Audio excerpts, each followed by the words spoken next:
for the sky, let your mind fly. There never was a time like now. Trust in your dreams and open your eyes. You don't know how far you can go till you try.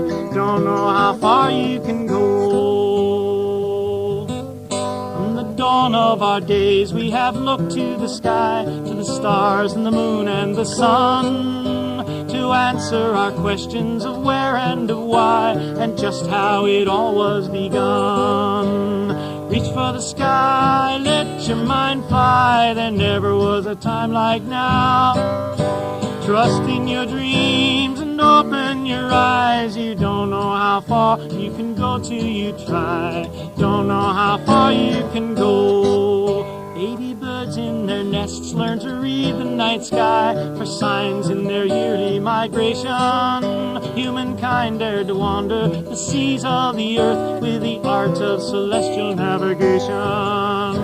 Reach for the sky, let your mind fly. There never was a time like now.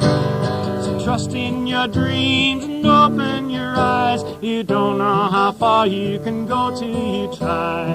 Don't know how far you can go. It holds rainbows and clouds, it sends sunshine and snow. It's big enough to hold our dreams. It holds answers to questions we don't even know, and it's not as far away as it seems. Reach for the sky, let your mind fly. There never was a time like now. Trust in your dreams and open your eyes. You don't know how far you can go till you try. Don't know how far you can go. So reach for the sky, let your mind fly. There never was a time like now. Trust in your dreams and open your eyes. You don't know how far you can go till you try. Don't know how far you can go. The Girl in the Lace and Pearl Dress, a folk tale from Estonia, adapted by Eleanor Dwyer, told by Cynthia Generous.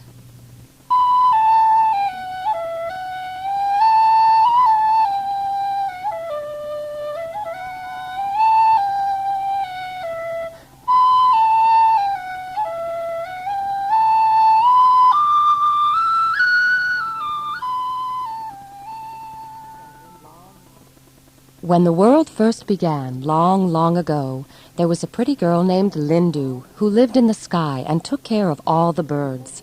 She helped them find seeds to eat and places to build their nests. She watched over their travels in the air and made sure they sang each morning and evening. All this she did while sitting on a glittering, starry sofa high in the heavens. Often the birds would fly up and gather about her, perching on her shoulders, arms, and knees, and cooing sweetly. Lindu was loved not only by the birds, but by all the sky spirits. So when it came time for her to take a husband, there were many offers. "We must find the right man," Lindu whispered to her birds. "Will you help me choose?" "Yes, yes," they fluttered about her happily.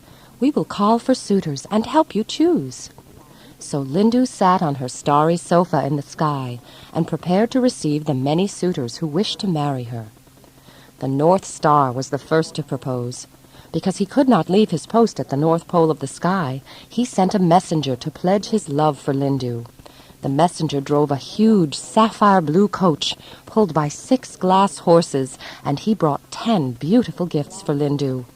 "Marry the North Star, and you will be the most important girl in the heavens," said the messenger. Lindu turned to her birds for advice. "I've heard he's very reliable and faithful," she said. But the birds felt Lindu deserved a better husband. "He is but 1 star in 1,000, and not even the brightest. Surely you are worthy of more than he can offer." Lindu turned to the messenger and made an excuse.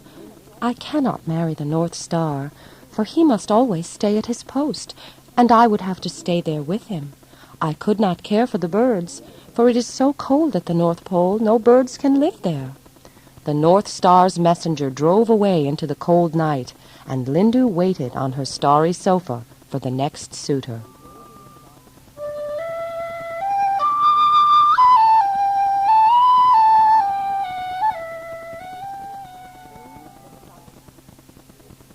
Soon the sun arrived, riding in a golden coach pulled by 7 rainbow horses. He brought 20 gifts for Lindu and a shiny golden wedding ring. "Marry me and become the brightest girl in the heavens," said Sun. "I will place you on a throne in my golden palace in the sky." Lindu turned to her birds for advice. "He's very handsome, you know, and I've heard his palace is the grandest in heaven." "No, not him," squawked the birds. "He's hot-headed and quick to temper, and his palace isn't all that grand." Lindu turned to the sun and made an excuse. "I cannot marry you, for your palace is too warm. The feathers of my birds would burn, and their eggs would hatch too soon."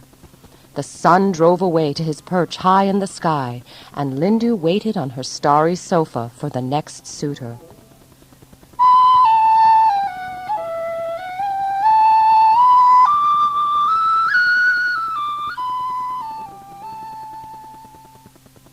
It was Moon now who arrived to ask for Lindu's hand.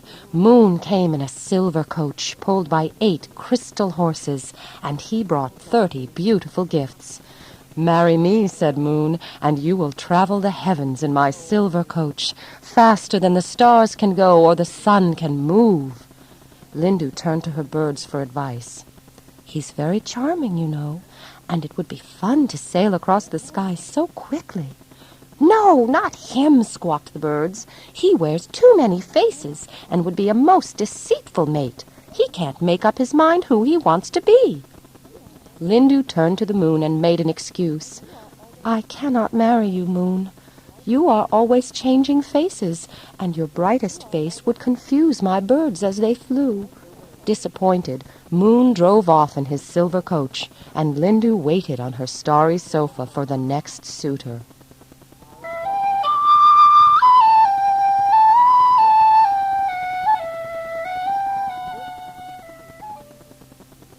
This one arrived in a parade of color and brightness. Northern Lights drove a spectacular coach, glittering with diamonds, and pulled by 1,000 horses of red and green and blue, and he brought more gifts than Lindu could count. "Marry me, and I will let you live where you wish, for I come and go as I please, and would want the same for my wife." "Marry him, yelled the birds. "Northern Lights never travels the same path, and never shines too brightly. He would not frighten us, or make us too cold or too hot. You could live where you wish." Lindu looked at handsome Northern Lights in his colorful robe. His coach was the grandest she had ever seen. His horses were even more beautiful and spirited than those of the North Star, the Sun, or the Moon, and his gifts were priceless. Gems of all colors. "Take these for your wedding dress," said Northern Lights, and he gave Lindu 1,000 lustrous pearls. "Yes, Northern Lights, I will marry you," said Lindu. "My birds will help me sew my wedding dress, and we shall be married soon." Northern Lights said goodbye to Lindu and reined his colorful horses toward the north, for he had to be home shortly after midnight. As he rode away, he called back to her, "I shall return soon to take my vows of marriage with you. Look for my coach in the northern sky and be ready."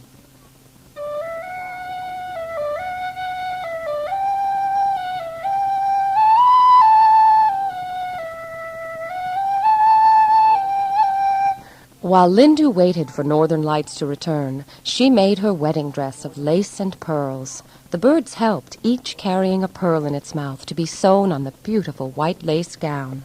When it was finished, Lindu put on the dress and sat on her starry sofa to wait for Northern Lights' return. The pearl dress glistened in the night sky.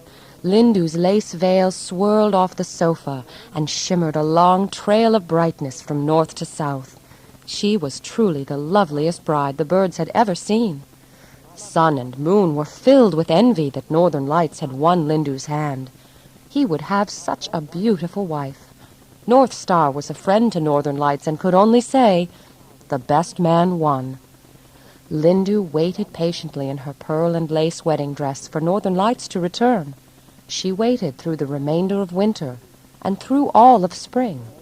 The birds gathered about her and chittered encouragement. "Soon he'll come riding up in his grand coach, and you will be married." but there was no sign of Northern Lights, and no one knew where he had gone. Lindu began calling to him. Her mournful calls night after night saddened the birds. They began to cry, and their tears formed a river in the sky. The sun and moon and North Star grew sad too, and hid themselves behind clouds. So much did everyone grieve for poor Lindu that her birds were forgotten. They began flying all over the sky in confusion. They did not build nests or find seeds to eat. Finally, they grew thin and fell to the earth, weak and hungry. "We must do something," the sun said. "I cannot bear to see Lindu so sad." "Yes," agreed Moon, "my heart breaks for her, and she has forgotten to care for the birds. What can we do?" Then North Star spoke up. "We must find Northern Lights. He sleeps beyond the northern horizon when he is not in the sky. North Wind will know where to find him." So they called to the North Wind and asked him to find Northern Lights.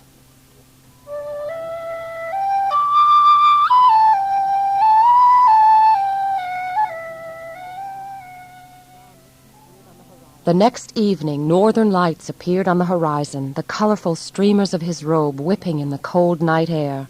He greeted Lindu on bended knee and told her he had not forgotten his promise.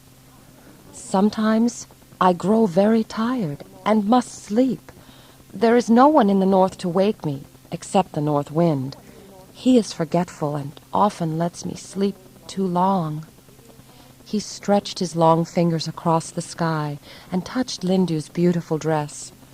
"I will understand if you do not wish to marry one who sleeps so much and comes and goes as he pleases." Lindu blushed and smiled. "Perhaps we could just be friends," she said. "It might be best if I did not marry, for in my happiness I might forget to care for the birds. Go now, for I must return the birds to the skies. We will visit again when you return to the heavens." Then Lindu reached down and lifted each little bird into her lap. She caressed them, fed them, and placed them back in the sky. But then she remembered the dress. "I must return the pearls to Northern Lights." His coach was nearly through the gates on the northern horizon when Lindu's birds caught up to him. Each bird carried a pearl in its mouth. "Lindu wishes us to return your gifts," sang the birds. But Northern Lights would not take the pearls. "Ask Lindu to wear them as a token of our friendship," he said. So Lindu kept her beautiful lace and pearl dress and her long shimmering veil. She stretched herself comfortably across the pillows of her starry sofa and gathered her birds about her. When the sun and moon traveled in the sky, she put the beautiful gown away, for she did not wish to make them jealous. As for the North Star, he was a true friend to Northern Lights, and did not mind at all that Lindu wore her beautiful dress of lace and pearls. Tonight, after the sun has gone to sleep, and if the moon has covered his face, you will see Lindu on her starry sofa, wearing her lace and pearl dress. She stretches her long, slender body across the heavens, and her veil waves gently in the north wind's face. Some people call her the Milky Way, for they say her dress is as white as milk spilled across the sky. Each droplet, then, must be a lustrous pearl gift from Northern Lights, sewn on the fabric of the night.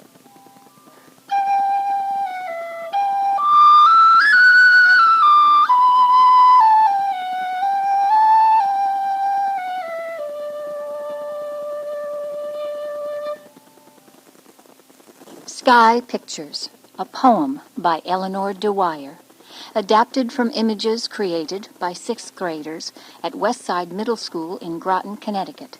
Read by Holly David.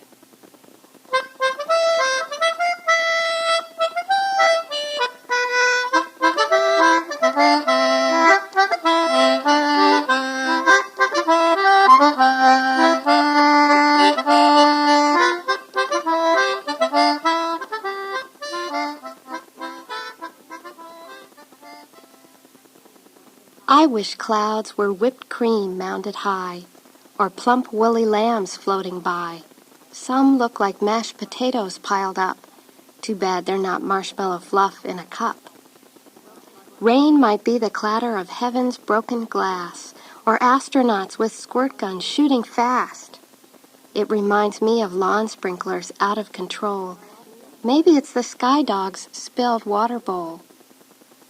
I think thunder sounds like a round of applause, or a big mean tiger sharpening his claws. It booms and it rolls like a big kettle drum.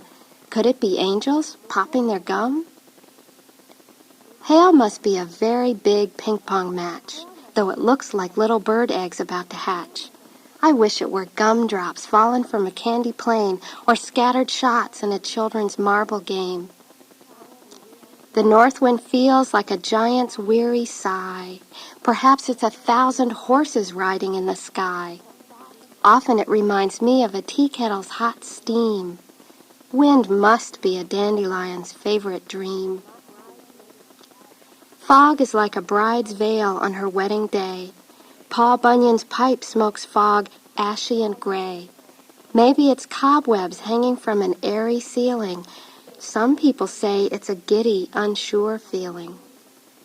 Stars seem like diamonds on a black silk night, or tiny lighthouses beaming bright. What if they were campfires burning in the sky, or 1,000,000 trillion happy fireflies? The moon can appear like a fingernail sliver, or a great shiny shoal in the Milky Way River. Sometimes it looks like a hunter's powder horn. I say it's a happy smile, just being born. The sun, when it sets, looks orange and ready to peel. At dawn, it's the hub of a golden wheel. I've seen it like the fiery tail of a rocket. Perhaps it's a coin in the sky's big pocket. It's more fun to imagine things not as they are, to make a meteor become a shooting star. For the sky is a place for wishes and dreams, where things are not always what they seem.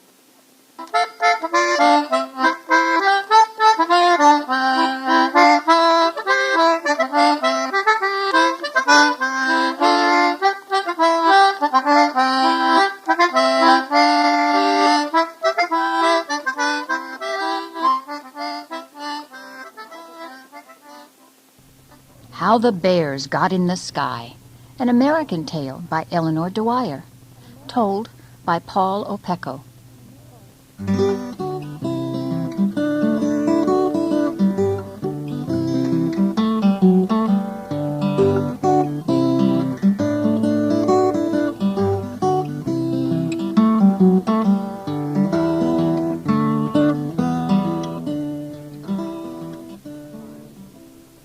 Near the beginning of time, before there were grocery stores for shopping and electric stoves for cooking, people hunted animals for meat and grew vegetables and fruit in gardens. They cooked their food in big leather pots hung over open fires. There were no tables or chairs and no spoons either, so people sat on the ground and ate with their fingers from wooden bowls.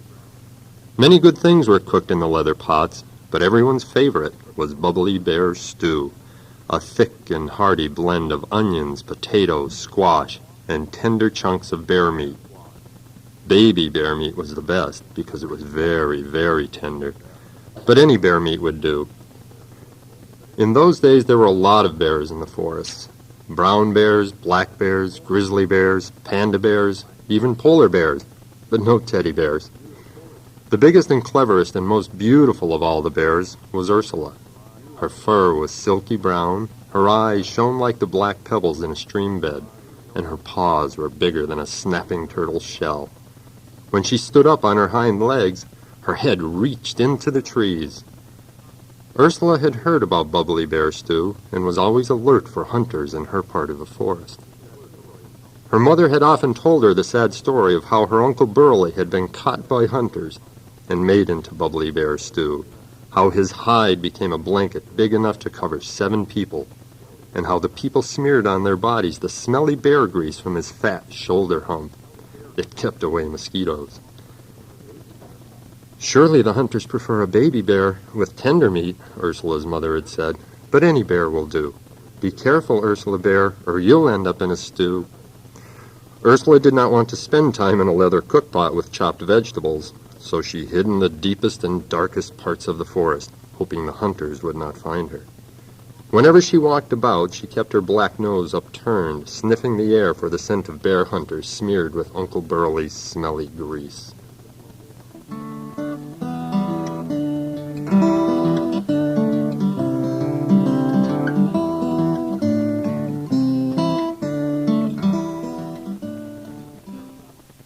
Ursula was especially careful one spring after she gave birth to her first baby. She named the plump and playful cub Pokey because he was curious and always poked his nose into places it did not belong. His little bear nose got him into lots of mischief. For this reason, Pokey's nose was always dripping, and he sneezed a lot. Ursula spent much of her time keeping Pokey out of trouble and wiping his drippy nose. "You'd better stay close if you don't want to end up in a cook pot," she warned him. "Little bears make the most delicious stew, you know." Pokey sniffed, and his eyes crossed. Achoo!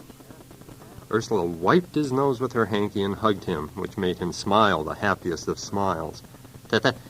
"Thanks, Mom Bear. I'll stay close, because I don't want to be someone's dinner."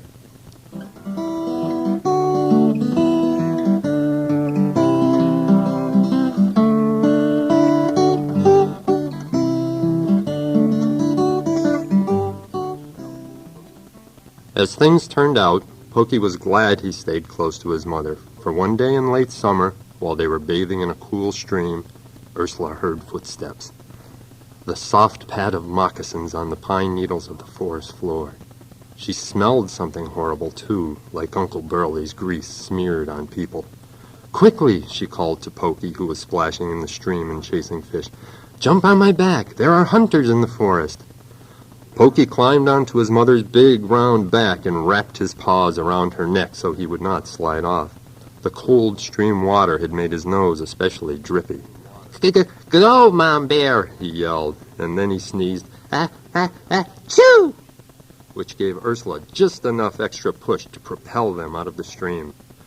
Ursula ran fast. Her 4 big paws pounded the forest floor like drums, and her great furry chest heaved big breaths. Deep into the forest she fled, where the trees were very tall and seemed to reach almost to the sky.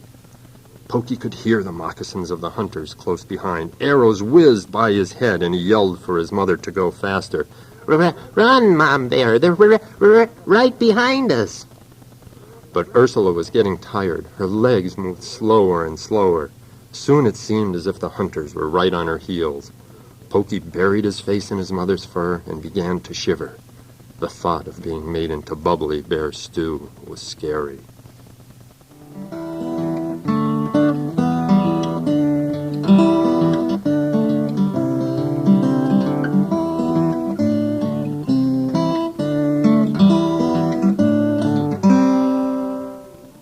At that very moment, Pokey felt his mother's body lurch. "Yikes!" he cried, thinking an arrow had hit her. But then he saw the ground disappear underneath her. Pine needles tickled his face, and pine cones bumped his head. Ursula Bear was climbing up a tall evergreen tree. "Hold on tight, little Pokey," she yelled. "I think I know a way to escape." "We'll be safe up high," thought Pokey as the tree branches whisked by him. He could see patches of blue sky through the treetops above him, but when he turned to look at the ground below, he shrieked with fright. "Yikes!" The hunters were climbing the tree, too. "Hurry, Mom Bear! They're catching up!" Ursula climbed as quickly as her strong paws would take her, but she was very tired. Near the top of the tree, the branches became shorter and thinner, and the wind made the treetop rock back and forth. Pokey thought they must be very high, for the clouds looked as if he could touch them, and the sun was much bigger and brighter. The chilly wind in the treetop made Pokey's nose drip even more. He sneezed again, "Achoo!" and the whole tree shook. Soon the bears reached the highest part of the tree. Ursula was gasping for breath. "I can't go on," she panted. Pokey wrapped his little paws tighter about her neck and began to cry, which made his nose drip incredibly much. She wiped his little bear nose and nuzzled his ears.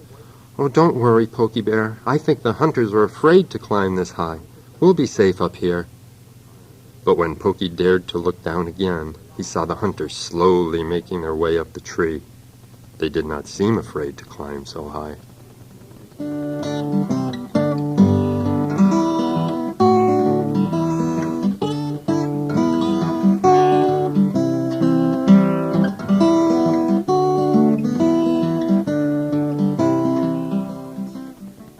Ursula leaned against the thick tree trunk to catch her breath.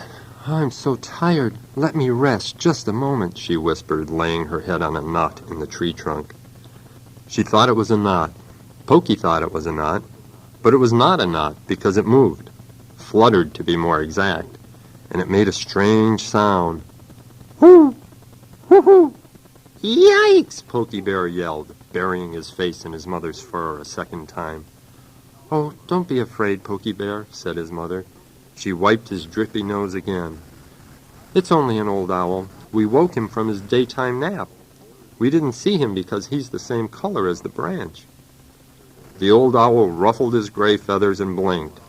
He was not accustomed to the bright light of the sun and did not appreciate being awakened in the middle of the day.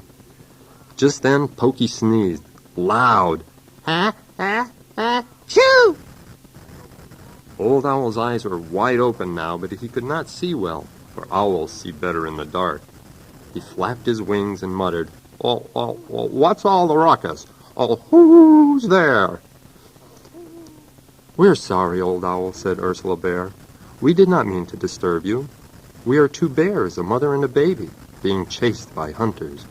We have no place else to go." She pointed to the branches not far below where the hunters were slowly climbing.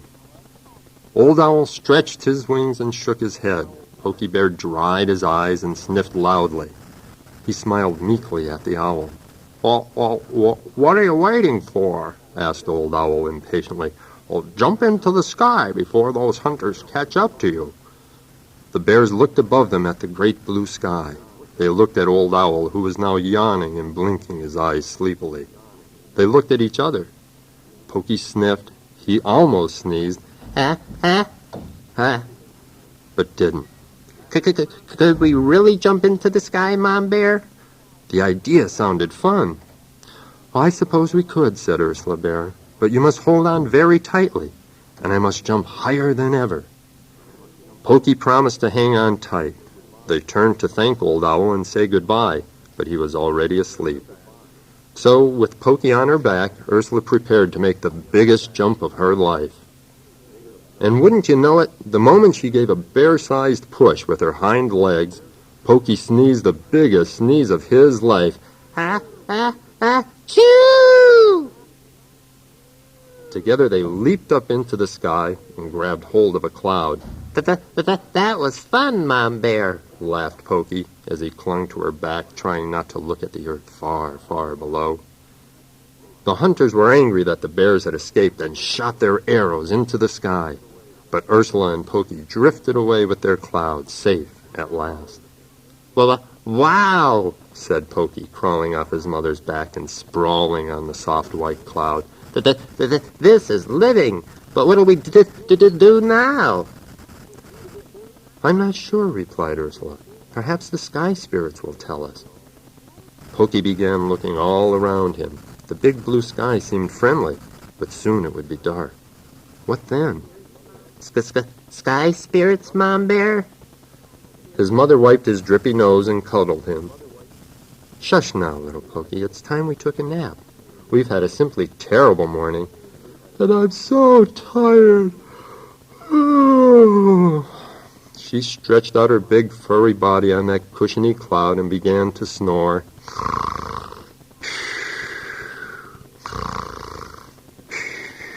For she was completely exhausted from the ordeal with the hunters. Pokey curled up against his mother, and soon he went to sleep.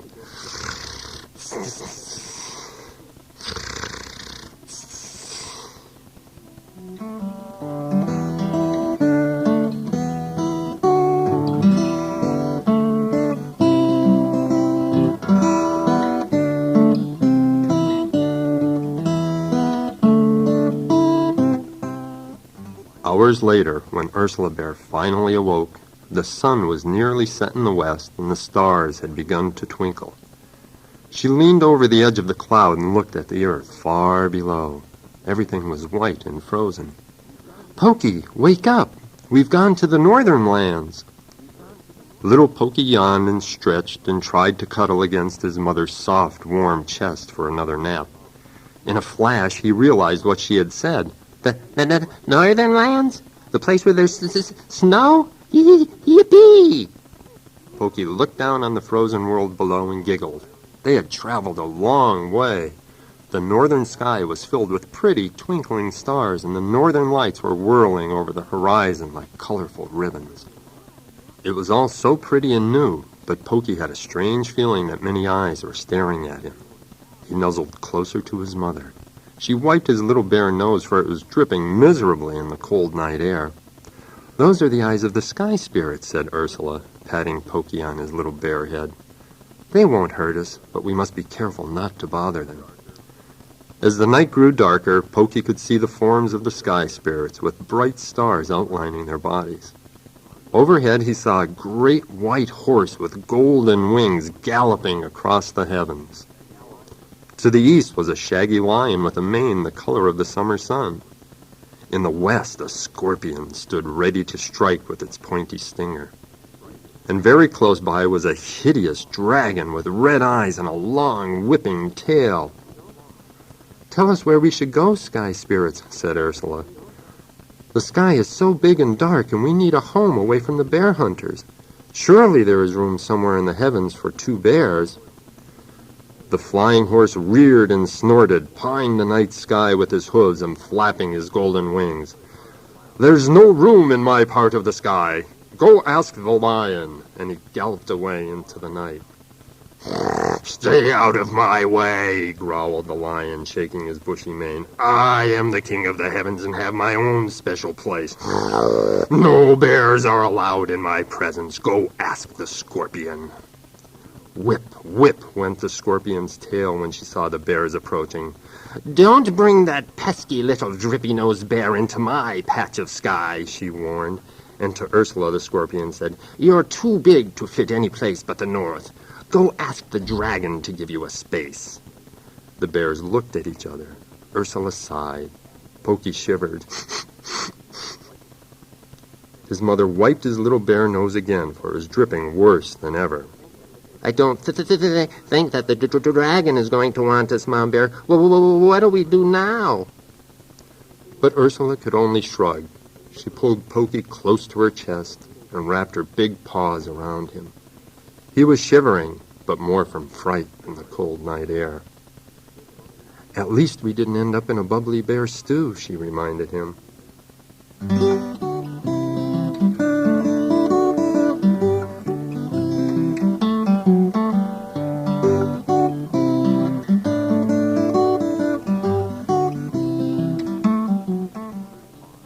Safe in his mother's paws, Pokey watched the stars reeling in the north. They were twinkling so pretty over the snowy earth, twinkling and blinking and winking, and winking and winking and winking. Suddenly, Pokey Bear sat up straight and pointed to the north. "Look, Mom Bear, the dragon is winking at us." Ursula saw it too. The dragon was winking her red eyes and signaling the bears to join her. "Here," hissed the dragon. "Climb up here. There's room in my part of the sky." Terrible tongues of fire slipped from her mouth as she spoke. But she seemed friendly. Her lair was near the North Pole of the sky, where the cold wind blows over the frozen earth, and the stars never set. Just above where the dancing northern lights flashed in streamers of red and blue and green. "We do have thick fur. I think we'd stay warm," Ursula reminded little Pokey, who was shivering with excitement and, of course, needed his nose wiped again. "Yeah, Mom Bear. Shoo! I'm warm already." So they climbed up to the North Pole of the sky and took their places in the darkness near the dragon. 7 bright stars lit up to outline Ursula Bear's big body, and a few fainter stars lit up on little Pokey Bear as he clung to his mother's back. "You can't spend the rest of your life on my back," said Ursula. "Go and find your own place. I'll be nearby to protect you." Pokey slid off his mother's back reluctantly. She wiped his nose and sent him on his way among the stars to search for a place to be. He crept softly by the queen and king dozing peacefully on their thrones. He avoided the hunting dogs, for they could start barking and wake up the lion. He crawled underneath the giraffe's belly. She was munching on sky leaves and did not notice Pokey sneaking by. He was about to give up his search and return to his mother when a familiar raspy voice called, "Here!" It was the dragon, motioning with her tail to an empty space in the sky, just the right size for a fat baby bear. "Rest here, and I will watch over you." Cautiously, Pokey climbed inside the coil made by the dragon's tail. He curled up in a ball and lay very still. "Thanks, Mr. Dragon." His nose was dripping again, and the dragon kindly wiped it with her red hanky. "Call me Draco," she said with a toothy smile. Ursula Bear smiled and nodded to the dragon. With so many grumpy spirits in the sky, it was nice to find a friend, even if she did have red eyes, sharp teeth, and a long, slithery body.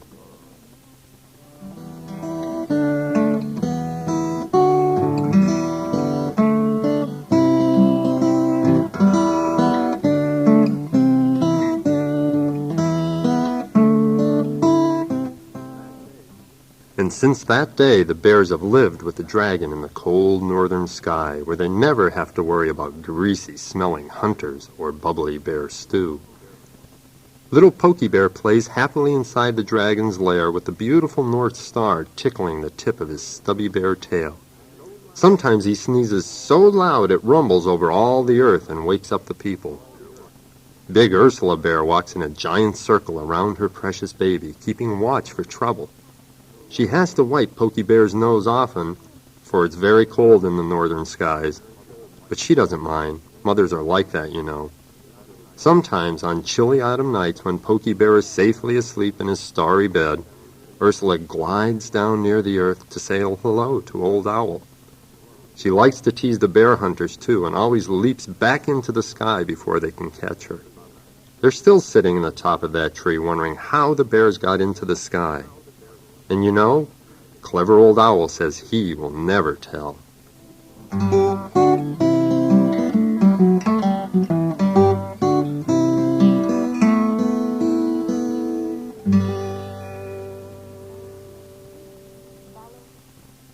Follow the Drinkin' Gourd, sung by Geoff Kaufman.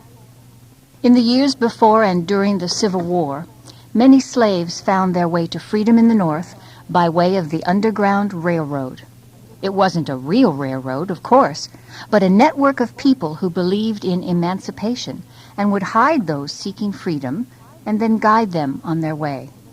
Secret directions were sometimes relayed in song, as you'll hear in Follow the Drinkin' Gourd, referring to the Big Dipper, which, of course, pointed to the North Star.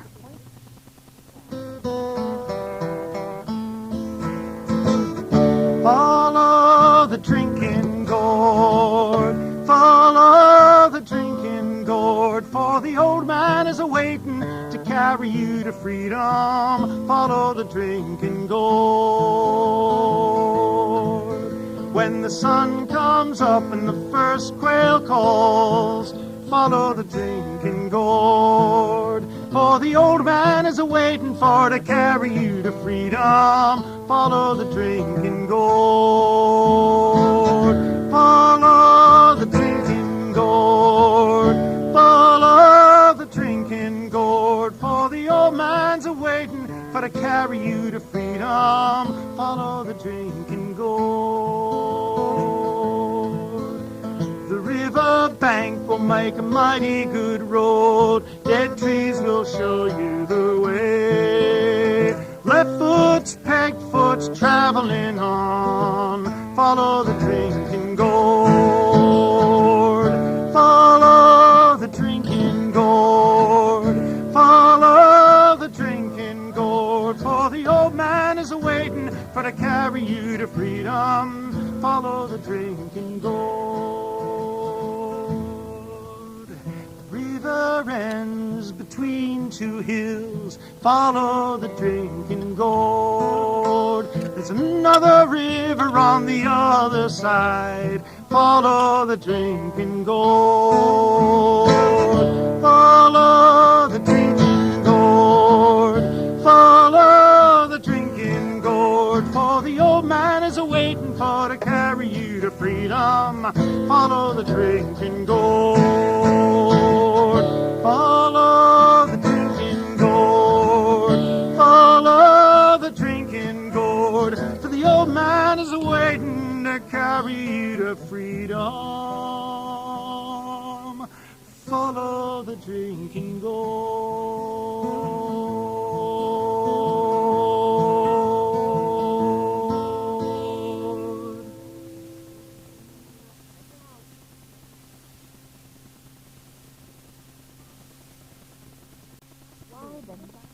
Why the Sun and the Moon Live in the Sky, a folk tale from Nigeria, adapted by Eleanor Dwyer, read by Holly David.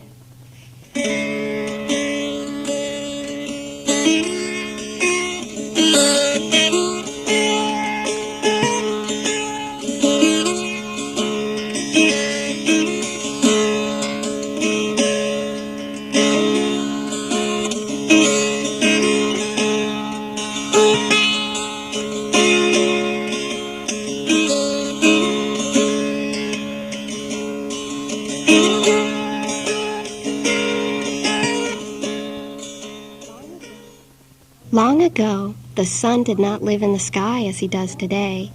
Instead, he had a house down on the earth. It was a very beautiful house with a bright yellow roof and a golden arch over the doorway. And on the door was a sign that said, "The Sun Family." The sun lived there with his wife, the moon, and their many children, the stars. Some of the sun's children were big and bright, and some were small and not so bright. But isn't that the way of a big family? Not all the children are the same. Nearby lived the sun's good friend, the sea. The sea's house was quite large, but so was his family. The sea had a wife who was called Sand, and he had many fish children. Some of the sea's children were quite big and colorful. Others were very small and plain. But isn't that the way of a big family? Not all the children are the same. The children of the sea loved to play with the children of the sun. So every day the sun and his family would go to visit the sea and his family. While their children played, the sun and the moon and the sea and the sand would talk and laugh together. One day the sun said, "Sea and sand, why don't you bring your children to our house to play? We come to visit you often, but you have never visited us. You would love our home. It's bright and cheerful and has a downstairs and an upstairs and many rooms." "That's a wonderful idea," said the moon, her silver face shining with excitement. "Yes, do come visit us, sea, and bring your entire family." The sea let out a long, low sigh. Visiting sun and moon was impossible, for their house really was too small for all of Sea's family to fit inside. Still, he did not want to hurt his friend's feelings. Sand whirled close to her husband and whispered quietly so that sun and moon could not hear. "We cannot go to their house. It is 10 times smaller than ours. We would never fit inside." Sea nodded to his wife, then turned to his friends. "We thank you for the kind invitation, but I'm afraid your house is too small for us. My family is quite large, you know. Why, my wife alone would fill up your house." As if to prove her husband's point, Sand piled herself into a big sand dune, as tall as a mountain, and looked down at sun and moon. Sun studied her for a moment, then turned to his wife. "She is big, but I think she will fit in our house. Don't you?" Moon had no doubt, for everyone knew that the house of the sun and moon was a grand place, perched on a hillside at the end of the earth. "Oh, of course they'll fit," Moon said with assurance. "We have a huge house. Did we not fit all the people of the world inside our house long ago, before they had homes of their own? I am sure Sea and Sand and all their fish children will fit, with room left over.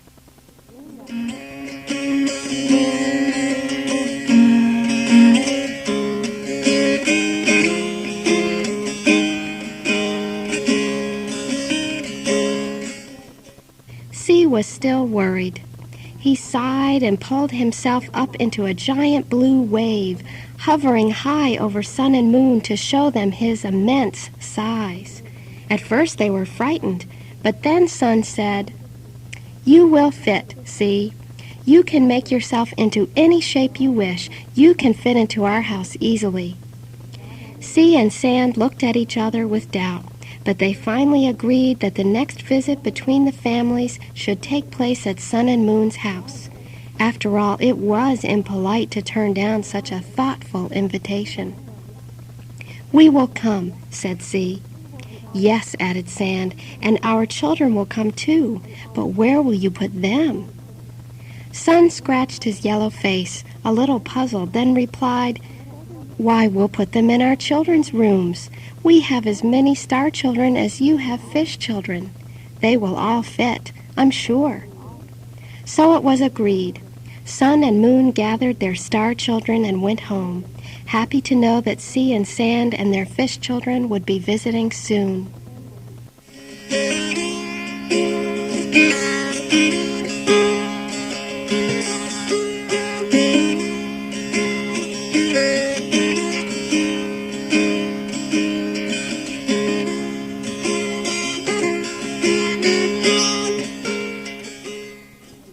A few days later, an invitation came to Sea's house. It said, "You are cordially invited to the home of Sun and Moon tomorrow. Please come." Sea and Sand made preparations. Sea washed himself thoroughly, and Sand made sure all her children were dressed in their best fish scales. Then Sand made a lovely gift for Sun and Moon of pearls and shells and coral. When the time was right, the entire Sea family sloshed off to visit their friends. When they reached Sun and Moon's house, they looked it over carefully. "It looks very small," said Sand. "Are you sure we will fit?" Sea made a quick measurement of the house with his eyes. "You're right, it does seem small. But we must try to fit inside, or our friends will be disappointed." They knocked at the Sun family's great golden door. A moment later, the big, happy voice of Sun boomed, "Come in, we've been waiting for you." Sea and Sand began to pour through the golden door, bringing their many fish children with them. Sun and Moon decided to wait until everyone was inside before greeting the Sea family. Sea and Sand and their fish children poured and poured and poured and poured and continued to pour through the big golden door until the entire downstairs of Sun and Moon's house was full of Sea and Sand and fish children. Sun and Moon and their star children tried to smile as they headed upstairs to the second floor. "Do you think there's enough room upstairs for the rest of them?" Moon asked anxiously. "Well, they do seem to need a lot more space than we thought," Sun said, scratching his yellow face. "I'm sure we'll all fit just fine. You'll see."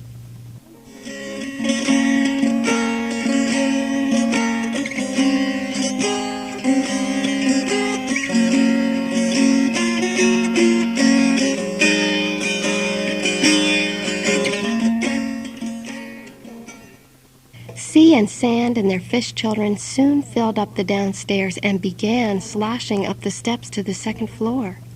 They reached the upstairs quickly and flowed into all its rooms. Sun and Moon and their star children looked at each other in disbelief. The star children floated up to the ceiling and began shouting for help. For although the families were great friends, they knew they could not mix together. The sun's great heat would boil the sea. The sand would swallow the moon, and all the fish children would eat the stars. Quickly, called Sun. We must escape to the roof.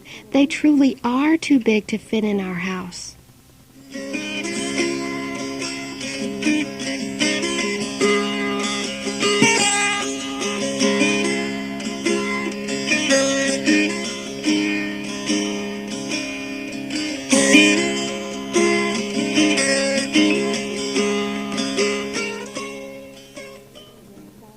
Sun, Moon, and their star children climbed out the windows in the top of their house and crawled onto the roof. There they watched as the last of the Sea and Sand's children entered the big golden door. It closed with a thud. Now they are all inside, said Moon, but they take up so much space we must sit on our roof to visit with them. The star children began to cry. We are cold. We are lonely. We want to play with the fish children. Shh, said Moon. You can play with the fish children the next time we visit their house. It is big enough for all of us.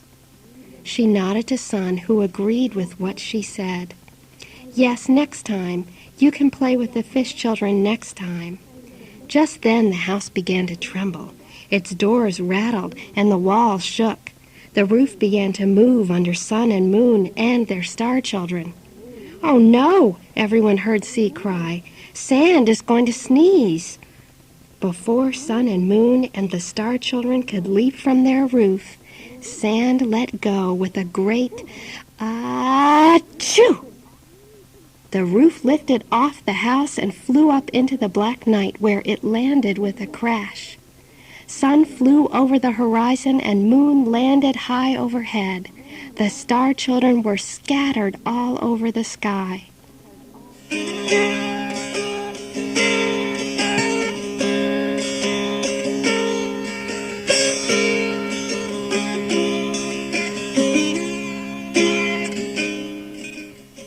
When Sea and Sand and their fish children looked up, they saw their friends shining above them, all except for Sun, who was nowhere to be seen.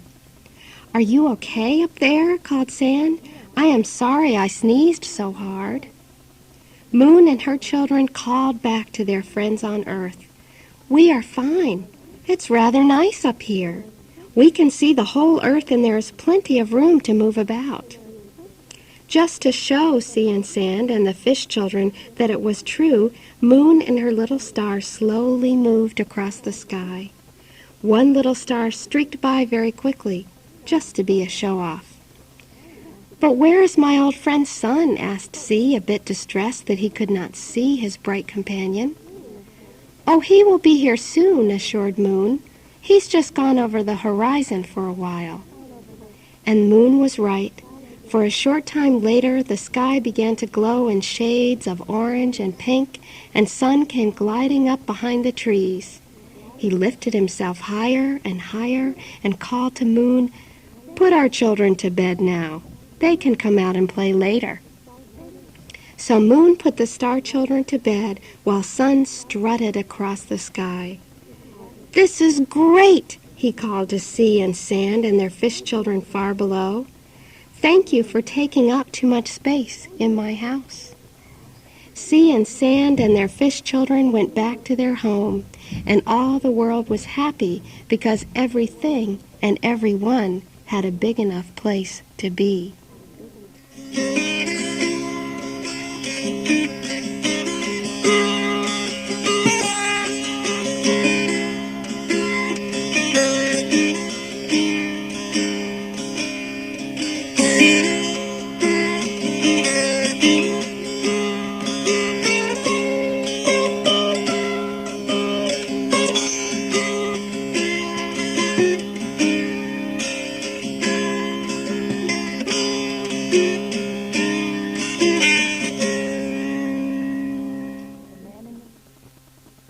The Man in the Moon, a folk tale from China, adapted by Eleanor Dwyer, told by Rob Richter.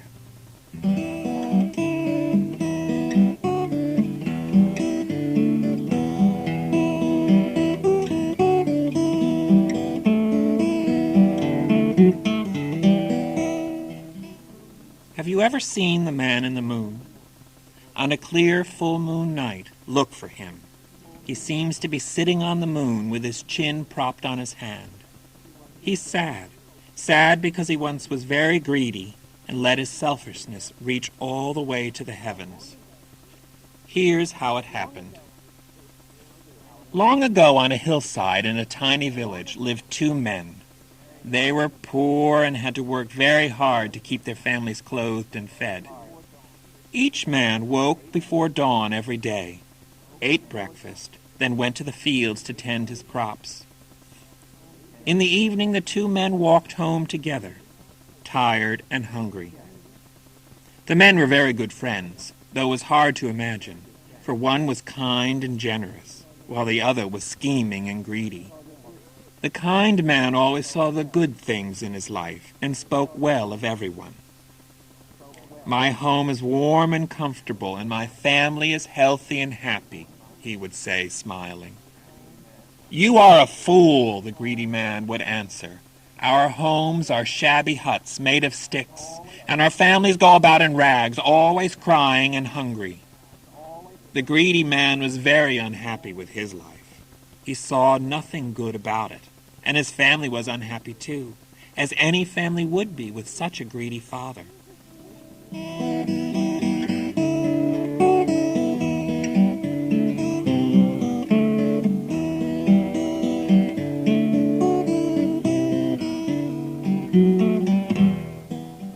One day, as the two men walked home from the fields, they came upon a little bird sitting on the ground with a broken wing.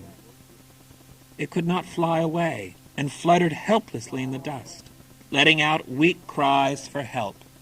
The kind man bent down and gently took the injured bird in his hand.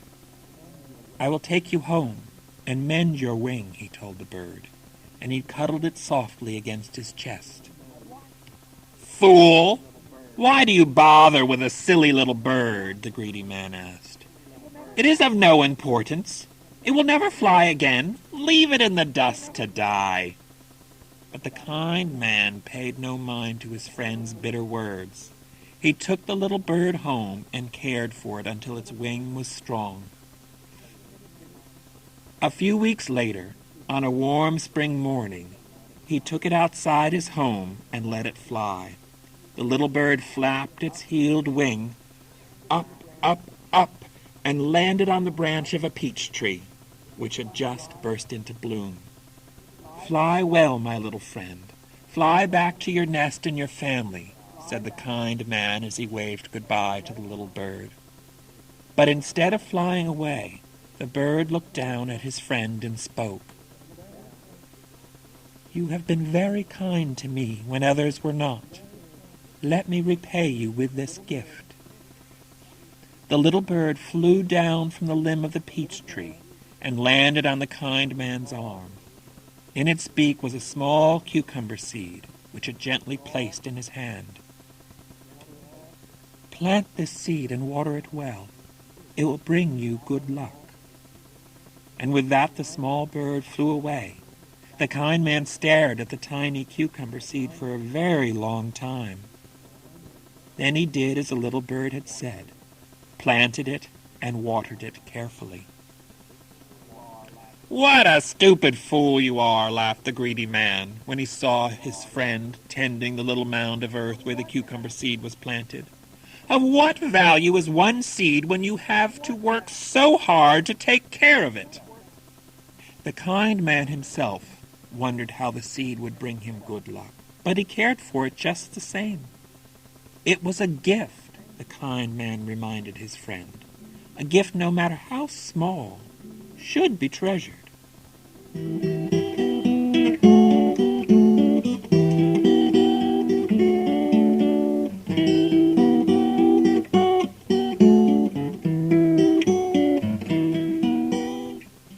Days passed. The two men worked their fields and cared for their families. Each morning the kind man watered the cucumber seed, and each night he tilled the little mound of dirt in which it was buried.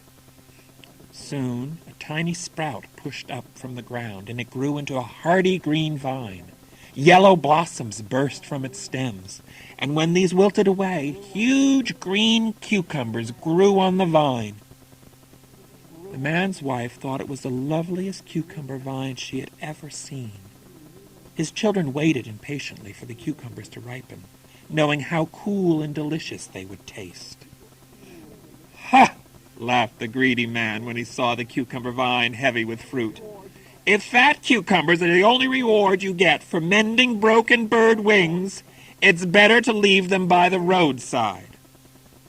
The kind man only smiled and reminded his greedy friend, a gift, no matter how small, should be treasured.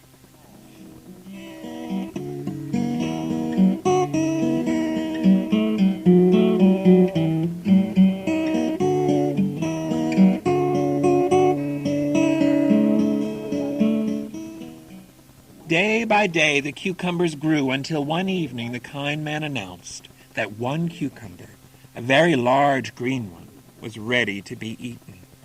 His children carefully plucked it from the vine and carried it to the house where their mother waited to cut it. "You should cut this beautiful cucumber and have the first bite," she told her husband, "for it was you who saved the little bird."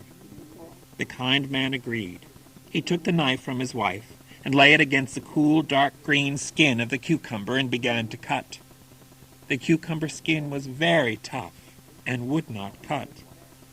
"Perhaps this will help," said his wife, handing him a bigger, sharper knife. The kind man pressed the blade against the cucumber and began to saw, back and forth, back and forth. The skin of the cucumber squeaked as the knife ground over it. Suddenly, the skin burst open, and golden seeds went flying through the air. No, not golden seeds, golden coins. The big cucumber was filled with coins. The kind man and his family began to dance about and cheer at their good fortune. "We have a garden full of riches," they cheered. So loud was their celebration, the greedy man and his family came to find out the cause of the noise. "We are rich," cried the kind man. "The little bird has given us a vine that grows cucumbers full of money." The greedy man looked at the piles of coins with envy and thought to himself, "I must find a little bird to give me a seed that grows into cucumbers full of coins."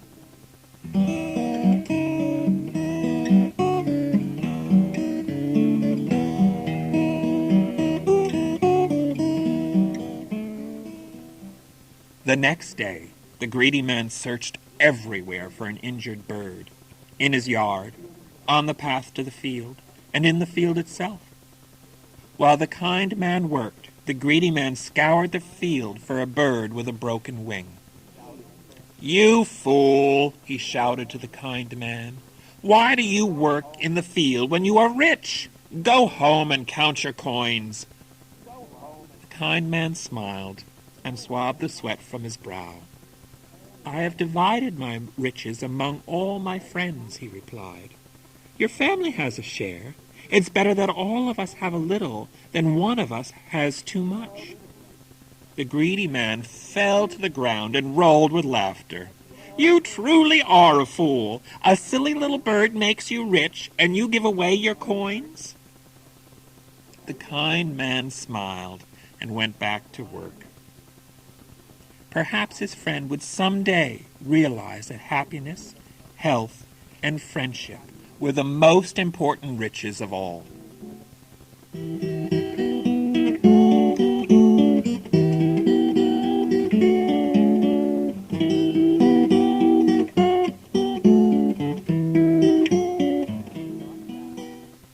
The greedy man was not satisfied with the coins his friend shared with him, and each day he continued his search for an injured bird. Finally, he grew impatient, and he decided to take matters into his own hands. He found a sweet little bird singing in a tree, snared it in a net, and cruelly broke its wing. "Now, little bird, I will mend your wing, and you will give me the seed that grows the vine of riches." And so he took the little bird into his house, mended its wing, and cared for it until it was well enough to fly. Then he released the tiny bird into the air. "Bring me a lucky seed, little bird. Bring it quickly so that I will be rich." The frightened little bird returned a short time later with a small cucumber seed, which it placed in the greedy man's hand. The seed was planted and watered, and soon it grew into a big vine. But no yellow blossoms appeared, and with no yellow blossoms, there could be no cucumbers. "Water it more," the greedy man yelled to his wife. "Till the soil around it," he screamed at his children, and they scrambled to obey him. The more water the vine drank, the bigger it grew. Before long it grew upward as high as the trees. "It wants more water," shouted the greedy man. "Water, water, give it more water." Up it grew, taller and taller. The greedy man's wife and children were exhausted from carrying buckets of water and tilling the soil around the huge vine. Still, no yellow blossoms appeared, and without yellow blossoms, there could be no cucumbers. The greedy man was puzzled by this, until one evening he noticed that the huge vine had grown all the way up to the moon. "That's it," he shouted. "The vine grows to the moon. That is where I will find the riches."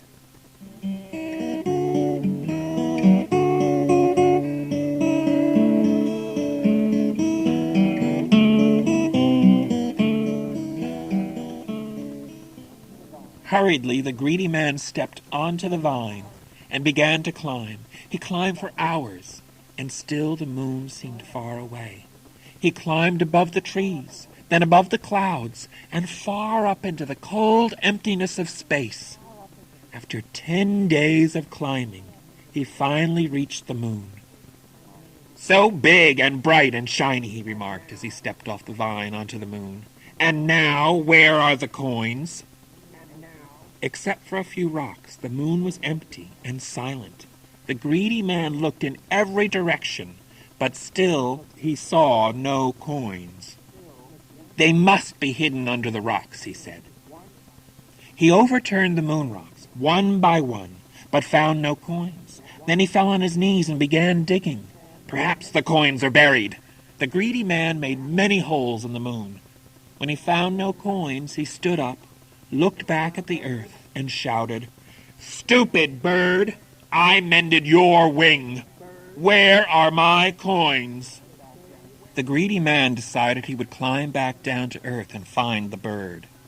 But just as he stepped toward the vine, he heard a rustle of leaves and a soft sweeping sound. Right before his eyes, the vine withered and vanished into the cold moonlit night. Alone on the moon, with no coins and no way to get home, the greedy man finally realized he had riches aplenty back on earth.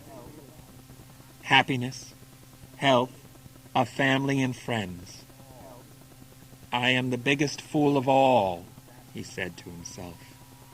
And he sat down on a moon rock and propped his chin on his hand. That is where you'll see him still, when the moon is full and bright and the night is clear. He is frozen there, and all around him are the holes he dug looking for those coins. People stand on the earth and look up at the full moon. They tell their children, "Don't be like the greedy man. He threw away real riches to chase coins in the sky."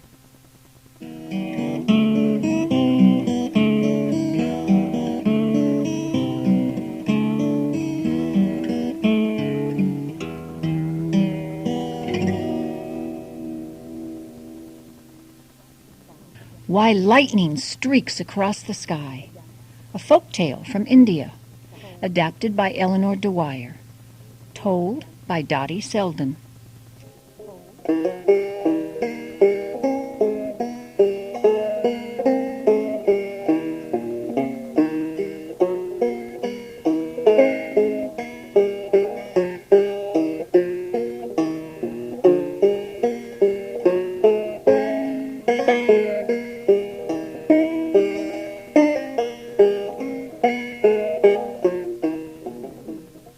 When the world was very young, animals and people and spirits all lived side by side.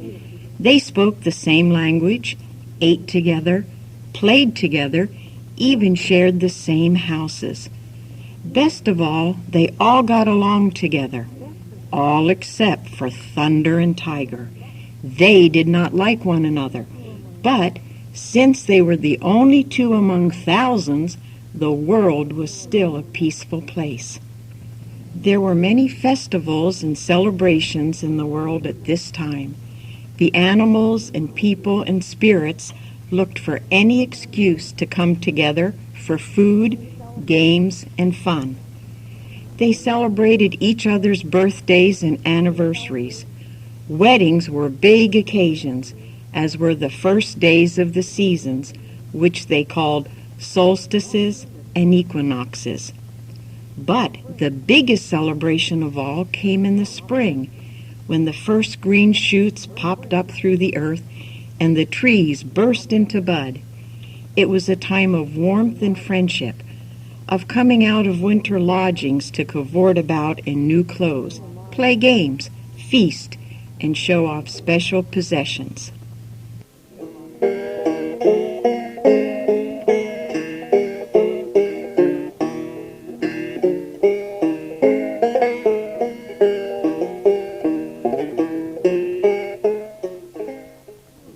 This celebration of spring was truly a grand affair. It began with a loud drum roll from the giant drum of the spirit Thunder. His was a drum so big it could be heard all over the earth. The drum roll called all the animals and people and spirits to the festival of spring. Each one who came wore something special and gave a small performance. The people were dressed in their finest clothes. The women sang and danced, and the men held athletic contests in archery, running, jumping, and wrestling. The spirits put on a fabulous display of power. Thunder beat his mighty drum as loudly as he could. Rain poured down the biggest drops she could make. Wind rushed through the celebration as hard as he could, overturning tents and upsetting baskets.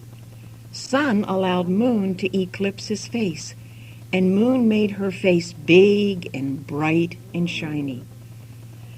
But the animals were the most entertaining of all, for they each brought something special to the celebration.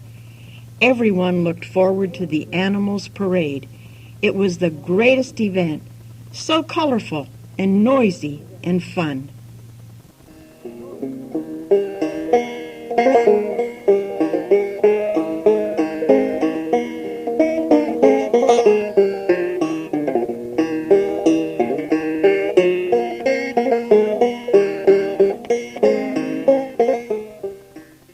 When the parade began, everyone was surprised to see Cat leading the glittering procession with the golden chain in her mouth that stretched all the way back to the last member of the parade. About her head flew butterflies of every imaginable color, and some quite unimaginable too. Rat followed, pulling a tiny jeweled carriage filled with chattering mice who threw confetti at the crowd of onlookers. Squirrel came next with a silk hat and tie and a little set of cymbals that she clashed together as she marched.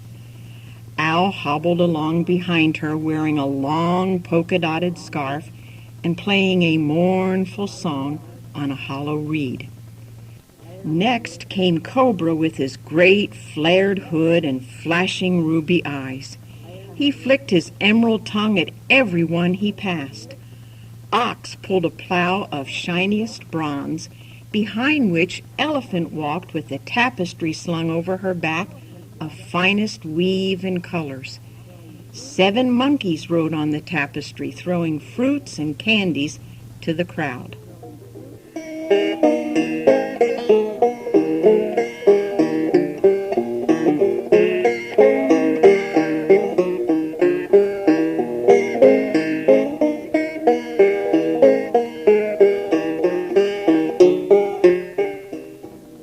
The glittering parade of animals seemed to stretch for miles, but finally the last beast came by. Winding up the parade was none other than Tiger, growling fiercely and showing off his special possession.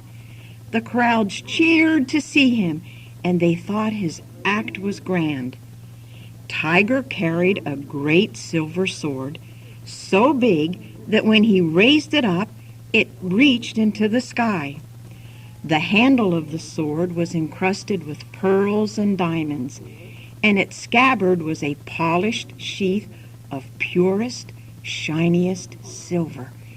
Everyone murmured in awe when Tiger ambled by with his great sword clacking at his side. The most amazed of all was Thunder, for he had always wanted such a fine weapon. Ah, how I would love to slash the sky with such a sword. If I could do that, then everyone would know my power, even those who cannot hear my drum. As Thunder was thinking these thoughts, Tiger paused before a large crowd and pulled the sword from its scabbard. A blinding streak of silver light flashed through the air, causing all the people and animals and spirits to groan and cover their eyes. Tiger flashed his sword a few more times and then returned it to the scabbard. Thunder was terribly jealous and wished his display had drawn such interest and fascination. Quickly, Thunder moved to Tiger's side and pounded his drum loudly. Everyone stopped applauding and fell silent. "Tiger, what will you take in trade for such a beautiful sword?" Tiger snarled and touched the scabbard protectively. "You have nothing I would trade for, Thunder. You only have that drum, and it is far too poor a possession for one as important as me." Thunder rumbled with anger as Tiger strode away, his great striped head held high and his big cat tail waving haughtily in the breeze. Everyone cheered at his proud walk and the handsome sword he carried.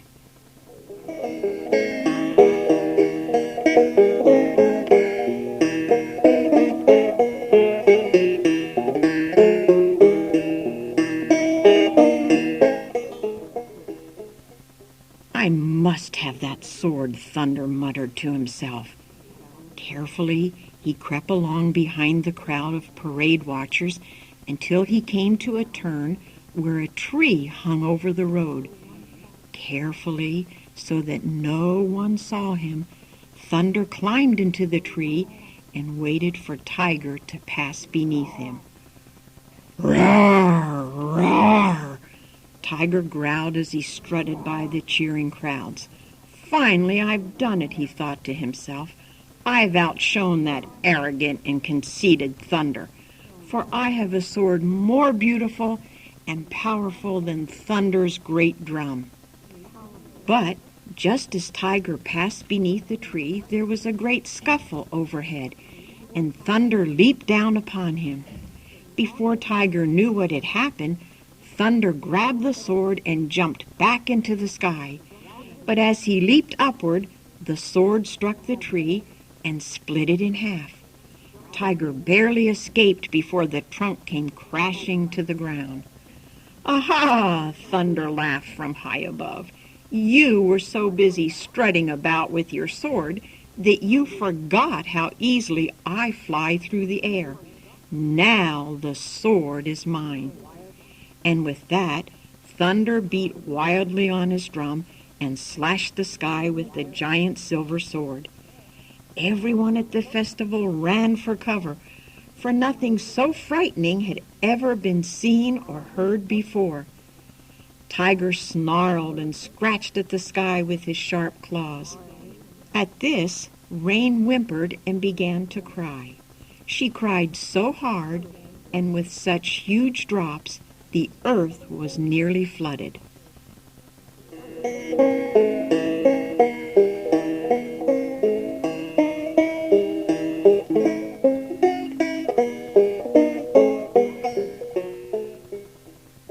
Since that day, Thunder has owned the great silver sword. When he is bored or angry, he beats his drum and slashes the sky. Tiger always growls back at him and scratches the heavens with his sharp claws. Of course, this frightens Rain, and she begins to cry. But soon Thunder grows tired of his game. He stops pounding his drum and puts away his silver sword. Tiger ceases his scratching, and Rain dries her eyes. The sun warms the earth, and Thunder and Tiger sleep for a while. All is well for a time, but everyone knows tigers and thunderstorms don't sleep forever. Be careful you don't wake them.